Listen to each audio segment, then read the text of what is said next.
I need to take a nap like every day. I'm so tired. She feels inadequate. She feels lazy. She feels like a pansy. She feels like I shouldn't feel like this. Like, why am I so tired? Why am I so burnt out? Why is this so difficult for me? And they're feeling a lot of shame. And that goes back to the previous episode around comparison, where they're shaming themselves that they can't do as much, or they can't push as hard, or they can't do X, Y, and Z because they're just so exhausted. Welcome to the Schools of Excellence podcast, a place for insightful conversations about building sustainable schools of excellence. Join me each week as we explore the importance of leading with your values, creating impact, and leaving a lasting legacy. My goal on the show is to provide you with clarity, elevate your mindset, and equip you with practical strategies and inspiration. I'm Chanie, a proud mother of four, a former New Yorker, now savoring sunny Florida vibes. With a professional journey spanning 18 years across all levels of school leadership, I bring nuanced insight that delve into the intricate details of running a center, as well as the broader visionary aspects of leadership. Thank you for joining me for this conversation. Let's build a legacy of excellence together. Hello there. Welcome back to the Schools of Excellence podcast. We are in part 3 of our 3-part series of Winning in the Dark. So I want to do a quick recap for you all. So we started our series on winning in the dark in the context of enoughness and worthiness. Last week, we spoke about winning in the dark in the context of the comparison trap. And today we are going to dive into winning in the dark, specifically around shame and anger. We'll unearth a lot of stories of endurance, strength that really remains unseen the vast majority of the time when you're navigating shame and anger. And we'll also really dive into some of the complexities of leadership in the face of these sometimes really challenging emotions. So shame is often veiled in silence, and it could be a heavy burden for school leaders. And shame really stems from perceived failures, personal struggles, often the weight of difficult decisions. And leaders really have to grapple with the shame and the strategies that they need around what it looks like to win in the dark without succumbing to these challenging emotions. So where does shame come out a lot in school leadership? I'm going to share a couple of these, and then I have a very specific story to tell you around shame. So I find shame comes up the most in feelings of overwhelm and burnt out. Leaders that experience feelings of burnt out leads to feeling of inadequacy, which leads to the shame. And a lot of the reason why leaders feel shame when they're burnt out is I find specifically now in this new era of leadership in 2024, the pandemic and the post-pandemic era created a lot of toxic resilience. It's one of the reasons why you don't hear me use the word resilience a lot on my podcast or in our messaging, because I believe it's been overused and it's become a little bit toxic. Where in the beginning of the pandemic, we heard a lot of messaging around we're resilient, we can get through this, kids are resilient, they'll bounce back from this. And it's almost become this notion where it's like, well, you're resilient, so you should go do this, hard thing again and again and again. And we have forgotten about the humanity and a little bit of the just life that exists while we were doing some of those really hard things. And so because we heard so much messaging around what it means to be resilient, what it means to bounce back, what it means to keep going, keep calm and carry on. I know, because leaders work with me in private also. We have premier coaching options where I work with private clients, and our legacy group clients can message me privately, and owners, like clients will message me privately. But also when I go speak on stages or I go speak at events and people will pull me up on the side, school leaders are very ashamed of their feelings of feeling burnt out, of feeling like, I remember I spoke with a leader and she's like, I need to take a nap like every day. I'm so tired. And she feels inadequate. She feels lazy. She feels like a pansy. She feels like, I shouldn't feel like this. Like, why am I so tired? Why am I so burnt out? Why is this so difficult for me? And they're feeling a lot of shame. And that goes back to the previous episode around comparison, where they're shaming themselves that they can't do as much, or they can't push as hard, or they can't do X, Y, and Z because they're just so exhausted. And they just can't push that way anymore. Or it's not that they feel exhausted, is they have overcome a particular season of burnout. And this is a lot of leaders that I work with as well, where 2023 was really the season where they were like, I'm done. I'm not working like this anymore. Like, I need breaks. I need mental space. I don't want to be working all the time. I want time to relax. I want more frequent vacations.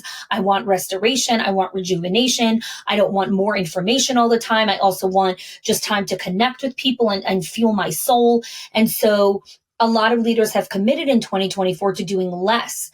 That doesn't mean that they're not feeling the shame around doing less.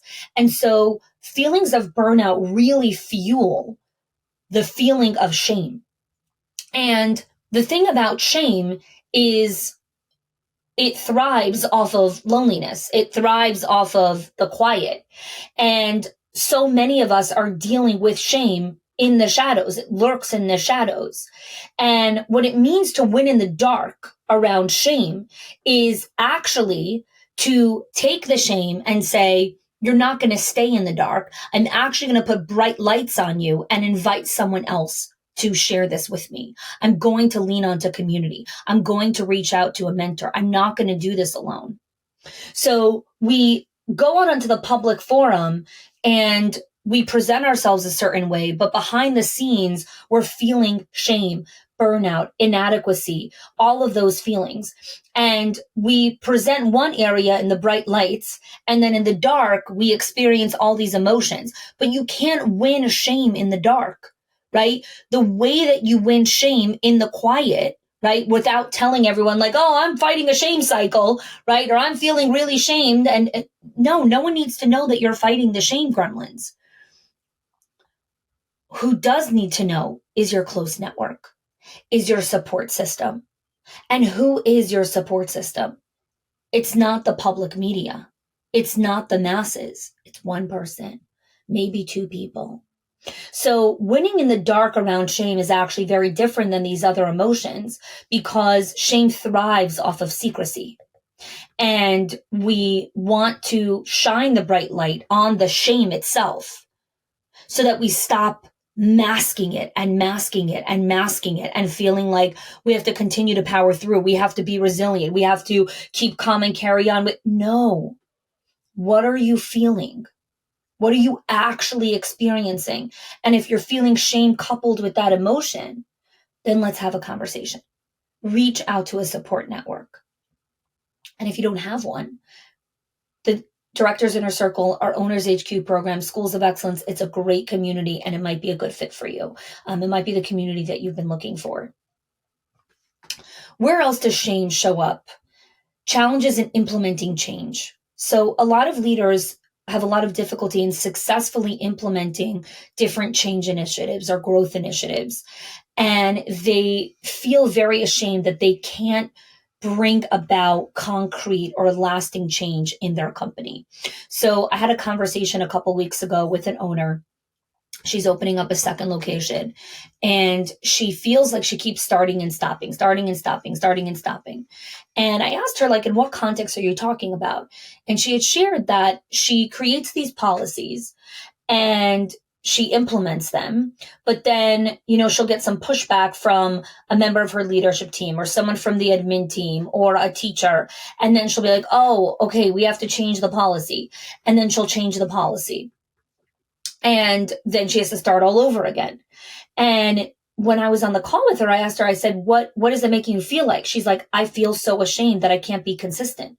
I feel so ashamed that anytime I implement something, I back out or I talk myself out of it or I let other people talk me out of it. Like, I feel so ashamed that I cannot implement consistent, sustainable change in my organization, even though I know that this is like so important for my company and I know it's the right thing to do. So we spoke about that for a while, and I gave her a couple of suggestions. She ended up joining our Owners HQ program, and we're supporting her inside of the program now, which is amazing. The ability to consistently implement growth initiatives or policy changes is a really important skill. And it stems from the opposite of shame, which is the self-trust, which is the all-knowing, which is connecting to your own worthiness and enoughness, right? And so these are, I would say, some of the top places that I find shame really, really creeping up itself on a consistent basis in school leadership, no matter where your position in leadership. So I want to tell you a story of Alexa, and just how she had this journey of a lot of controversy in her childcare facility. And throughout the story, you'll really see just so many different moments of where she chose to win in the dark instead of being overcome by shame and self-doubt and so many other things. So Alexa ran this really quaint preschool in this very charming little town. And she was a seasoned leader. And she had really worked hard at creating this community known for its close-knit nature. So all the parents got along with each other really well. It was like one of those real small town vibes. And Alexa had made a controversial decision regarding the preschool curriculum, and it had kind of thrown the entire community into chaos. So just to give you a little bit of context, the preschool was a really progressive, child-centric approach to education. They were mainly Reggio-inspired, but also had just kind of other inspirations as well. And the school had really been a source of pride for the community. And so Alexa's decision to implement this new curriculum really sparked a very passionate debate amongst the parents, the teachers, and a lot of other community members. And the controversy had not only reached local news, but it also stirred a ton of emotion on social media platforms. You see, this is one of the things of small towns is like something happens and like local news picks it up, right? Because it's like big news, something's going on over here, right? We have something to record about, right? That wouldn't happen in New York City. And so it stirred a lot of emotions on social media platforms, and you had these strong opinions on both sides of the spectrum. And Alexa was really feeling a lot of palpable shame, and it was really threatening her leadership because as the controversy escalated, Alexa was like torn with these emotions of shame because the community that she had created, which was so accustomed to unity and cohesion, was really fractured now. Parents were questioning her leadership and her ability to actually honor the school's curriculum and like their Reggio-inspired vision. This once trusting relationship between educators and families was super strained. And the shame that Alexa was feeling was really undermining not only her position, but also the very essence of the harmonious atmosphere that she had really created. And Alexa really wanted to hide. Well, she didn't want to hide. She was hiding. And she had pinged me privately and she's like, I am going through hell. I need to talk to you. And I jumped on a call with her and, she gave me the rundown of what was going on. And so this phone call was really about Alexa facing this really crucial decision. She was either going to succumb to the shame and retreat into secrecy, or she was going to confront the situation with transparency and vulnerability. And the call that I had with her was that crossroads, right? Where I coached her and asked her questions and held the space for her to choose where she was going to go. And, really recognizing the gravity of this moment where she really had the option to choose. She chose the path less traveled, and she really decided to address the community directly, right? Not through intermediaries, not through a press release, but really in person.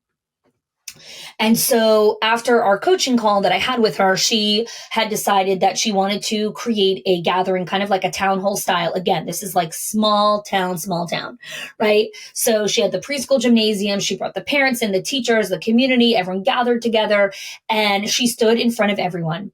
And, she later, when she had recounted to me what happened, she's like, I had this combination of like determination and humility where I was like, vacillating between those emotions. And she really started off by acknowledging the controversy and the divide within the community and how everyone felt very strongly a little bit about this curriculum and about the values of this. And then she really dove into the rationale behind the curriculum changes and really explaining the principles and the research of her informed decision and why she had made certain changes. She After the town hall meeting, she really didn't shy away from admitting, well, actually, this is not after, this is like during the town hall meeting, she took the time also to not shy away from admitting that her implementation process had some flaws, right? And that she acknowledged that there was a lot of unintended consequences that strained relationships. And she took responsibility for how she implemented it and what she would do differently next time and what, she felt she could have done differently. And she really emphasized that, she had missed the opportunity to create collaboration and open communication when she was bringing about this new change into the curriculum. She kept herself open and available for parents, for teachers, for all the things. And, the act of vulnerability of bringing this all together, it really created a leader that people can lead on, right? Instead of a faceless decision maker, Alexa became a leader who was acknowledged, and she had acknowledged her mistakes. She listened to concerns. She committed to the collaborative decision making in the future. And while so many parents and the teachers were so skeptical and very critical of everything in the beginning, they really, really saw Alexa as a leader instead of an adversary. And they started to really view her as someone who prioritized their best interests. But she still had a long way to go, right? She had to rebuild trust because trust was fractured. And it wasn't just she had to rebuild the trust with all these people. She had to rebuild the trust with herself. She was so ashamed by what she did because she's like, I pride myself as someone who chooses collaboration and commitment and all these things. And I didn't do it. I didn't do it this time. And she was so ashamed. She was eating herself up about it. And I said, part of building trust and the follow-up call that I had with her is you need to rebuild the trust that you have with yourself. And so she took a lot of steps to trust building with herself and learning how to be grace, give herself grace for the mistake and being kind to herself and not feeding the shame bully. She organized community forums for parents to express their concerns and suggestions. She initiated collaborative process for the development of the curriculum and other community members. And so slowly but surely, she started to see the community heal again and the fractures begin to mend itself. And her own shame journey took actually a lot longer. The community really came back together pretty quickly in the weeks after. It took her a lot of time to recover from that shame. And she didn't even realize the kind of tentacles that came out of that and how it just seeped into so many other areas. And anytime I was on a coaching call with her, I was messaging her, my job in that relationship with her was helping her rebuild the trust in herself because the shame had completely overpowered it. And so again, over time, the controversy that had really threatened the entire preschool's reputation really transformed into opportunity of growth and improvement. And more than anything, it's the transparency and the vulnerability that Alexa really displayed. It didn't only salvage her leadership, but it reinforced the company values of openness, of collaboration within the community. And so for those of you that are listening, I'm sure there are parts of this story that you can resonate with. Maybe it wasn't, this exact context of a curriculum. Maybe there were other things.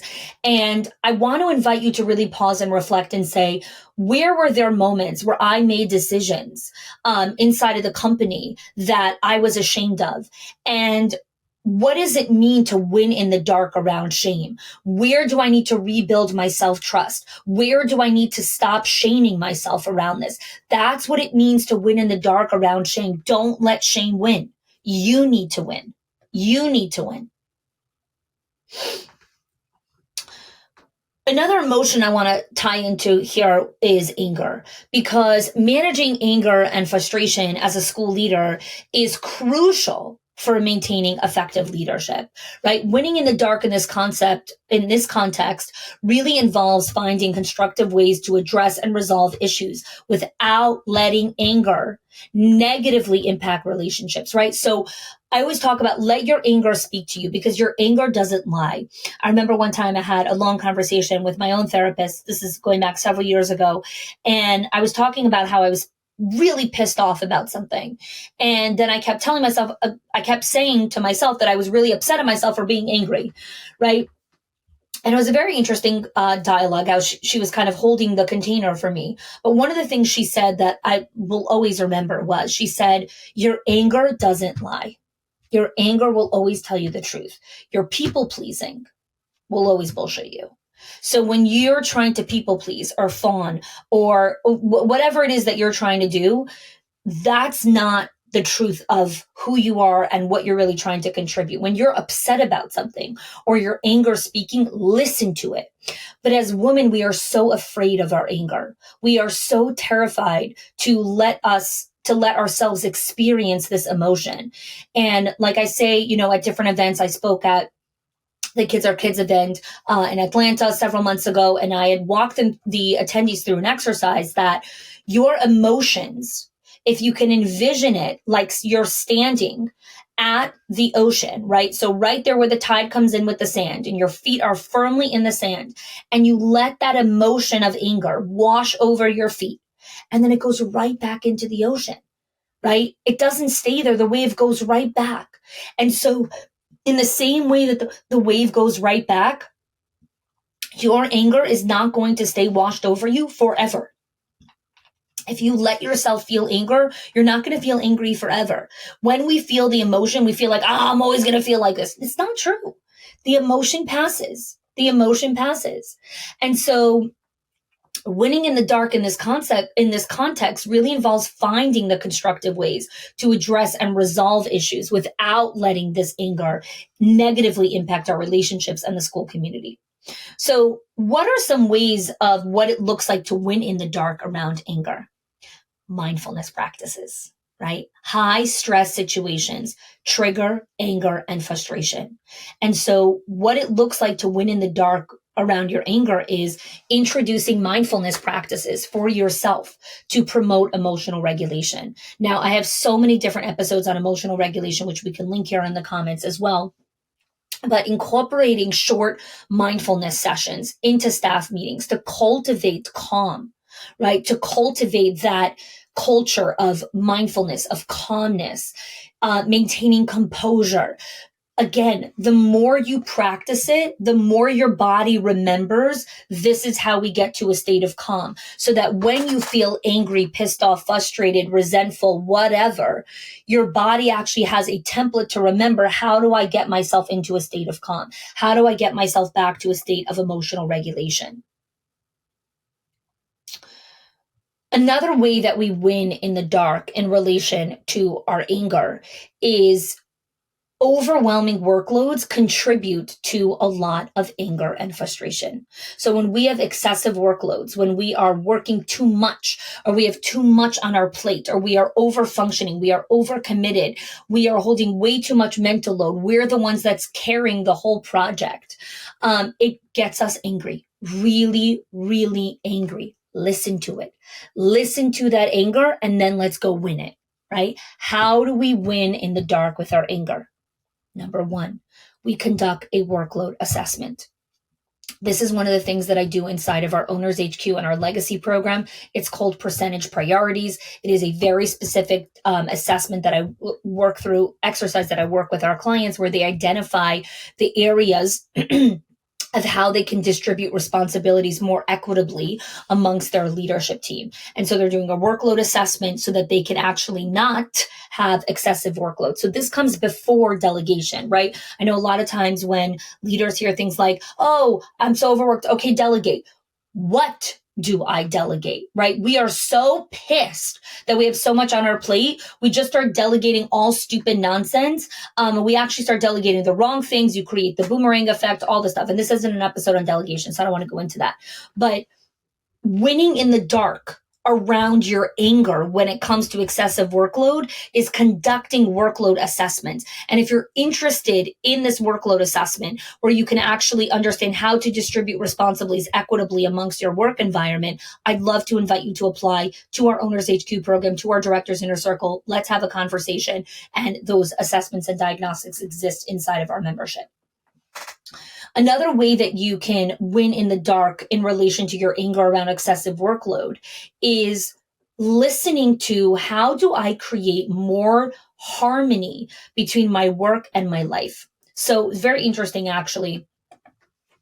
Mayor and I have this commitment that we make to ourselves that every single week we have to make sure that we're prioritizing our hobbies, our things that we love to do outside of our other roles. So outside of being a father, a husband, a brother, a sibling, Mayor runs his own business, all those things. What does he do for himself, just for who he is? And then what do I do for myself? And the reason why this is so important is because if our work days and our weeks are only centered around work and meeting with team and meeting with clients and what does this person need from me and what does this person need from me, and then my kids need something from me and this person needs something and this and everyone needs something, and then I need to make time for my marriage and my this and all the things. Okay, but what about me? What about just me? And then we start to get really pissed off at nonsense, right? So what happens is, this is how you can know if you're stepping into the arena of being angry and pissed off. Little things start to bother you. So little things like, I don't know, there's like a piece of trash on the floor and it's like sends you into like a tizzy. Or your child asked you for cream cheese instead of peanut butter and you're ready to blow the top at them, right? When you start getting angry in the morning, in the evening, you're getting frustrated at the traffic circle or, a new traffic pattern, and you're like, banging your steering wheel and you're like, oh my God, right? When you are finding yourself in a lot of anger and that kind of emotion, it is time to assess if you have not prioritized you doing something for you, just because you like it, not because it's good for the kids or it's good for your marriage or it's good for the business, right? We always try to like maximize. Oh, you should do this because when you take a massage, it makes you calm and then you're calm for your family. I don't care. I don't care to be calm for my family. I need to do something for me now. Whether it's beneficial for anyone else, I don't care. You need to do things for you, not because they benefit all a million other people, right? You have to understand, like 99.9% of what you do is benefiting other people. So yes, permission to take 1% of your life and do things selfishly just because you like them, not because it benefits anyone else, just because you like it.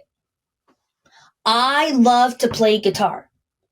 Not because it makes the world a better place, not because my kids like it, not because Mayor likes it, not because I don't care. I like it. I like to play guitar. Now, do I also play guitar to my kids sometimes in the evening before I put them to bed? Absolutely. Yossi loves it. But I did not play guitar because I wanted to play goodnight songs to my kids because they like it. No, I chose to play guitar because I wanted to learn how to play an instrument. Me. I wanted to learn how to do that. So it was really interesting. The reason I started this whole thing was because we actually had a particular challenging couple of weeks ago. And each of us had actually not prioritized the one thing that we like to do, like our own personal hobbies. And we were going out to go do something as a family. And Mayor was getting really frustrated about something, and then I was getting upset about it. And like, it was just, it was so much tension. And then we ended up diffusing it. We went out with the family, we came back. And then that night we were kind of revisiting that whole experience. And Mayor's like, tomorrow I'm going fishing. I'm like, great. And then we were like talking about it, and he's like, I'm going to go. He has this fun place that he likes to go to, this trail near Boca that he likes to go to. And they have like a fishing pond over there. And he was like, I realized that the reason I was getting so frustrated about all these little things that were happening was because I actually haven't gone on any of my walks or gone into nature or done or gone fishing or done anything that I like to do in the last couple of weeks. And when we had paused and reflected, and we realized we actually both have not prioritized that. And that's why we were getting into all of those, like, just little stupid things. And it was so beautiful to, reconnect with that again. I share with you all these personal examples because I know you see yourself in it. I know that if you're listening to this episode and you've listened until now, you have hobbies that you've wanted to engage in. You have other parts of yourself, other creative parts of yourself that need fueling. And when you fuel those parts, your anger and your resentment will not be as strong. And so winning in the dark with your anger is pursuing a hobby, even if it feels like a waste of time, and I'm doing air quotes, or, oh my gosh, it's so much money. Again, air quotes, or I don't have time to do that. I have to go build the next, 4 locations. You don't have time not to do that, because you do have time to get pissed. Well, guess what? Then you also have time to go paint. If you have time to get angry, you have time to go on that walk. Choose what you're going to do. All right, let's go a little bit further. What are some other ways that leaders can win in the dark in relation to their anger? Boundary setting, right? Encouraging your own leaders, right, on your leadership team to establish boundaries regarding communication and response time. You set your own boundaries, right? Setting expectations around when you'll respond, what time you'll respond, when can people expect a response. That prevents burnout and allows you also to be more measured and calculated and thoughtful in the way you respond. One of the policies that I created inside of my organization is when we send emails, we leave them in draft mode for 24 hours. When we send outbound client emails or things like that.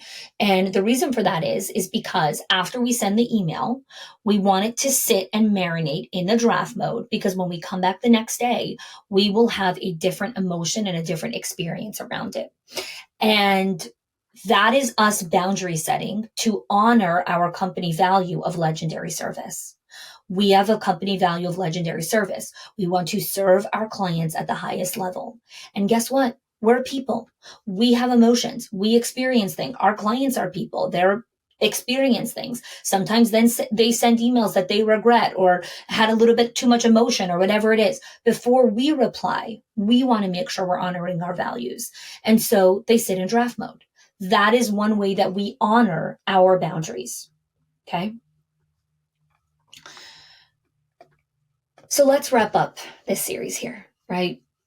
The concept of winning in the dark is critical for school leaders because it not only allows you to weather the storms of leadership, but it really helps you understand how to build an endurance mindset around creating a thriving educational community. And the rewards of learning how to win in the dark are personal fulfillment, your own growth, and the creation of lasting impact on the lives of the people that you are privileged to lead and to serve. And when we think of winning in the dark, of making those strategic and often very unnoticed, underappreciated decisions, know that they profoundly impact the school and you're leaving a legacy for generations. Thank you so much for joining me for this entire series. I hope that it resonated. I hope it struck a chord with you deeply. And if you are, feeling like you want to share, I would love to hear from you. If you want to reply to us in our inbox, cw@chanie.me, or send us a DM on Facebook or Instagram, I'd love to hear what most resonated with you about this series. Again, thanks so much for joining us. Take care. If you are loving the Schools of Excellence podcast and have gotten any value out of it for your school and for yourself, I would love if you can do 2 things for me. 1, subscribe to the show so you never miss an episode. And 2, can you please leave us a review? Reviews help other school leaders know that this is the podcast to learn about building a school of excellence. And I'd be so grateful if you can do that for us. Your help and support make this show be able to listen to by thousands of other school leaders around the globe. Thanks so much for listening and giving us your time and attention each week.